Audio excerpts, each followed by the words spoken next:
The real problem with the Constitution is it has a major flaw. I am convinced that the erosions to the Constitution are systematic. I believe there is a huge chess game going on, and what is at stake is what the War of Independence was all fought about, what the Constitution was based on and how it evolved. In the American War of Independence, they fought against an absolute monarch. They didn't want a CEO with absolute power. They didn't want a dictator. In the Constitution, if you read through, there's no mention of the president having some special power, some sort of reserve power or some sort of magical power so that they were above the law. They established a separation of powers. They established in black and white the idea of checks and balances, the idea of a separation of the powers and having separate but equal cornerstones, which was the judiciary, the presidency, and the Congress. And what they really didn't want was a repeat of having a king rule over everybody. They were adamantly against that. The Supreme Court has the absolute authority to interpret everything. If the Supreme Court can rule that a president is above the law and has immunity, and is kind of indemnified from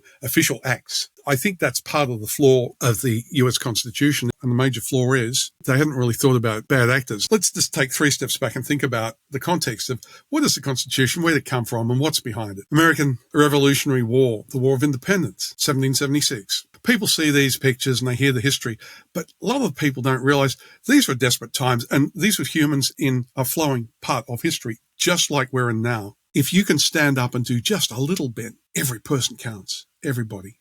The more, the better.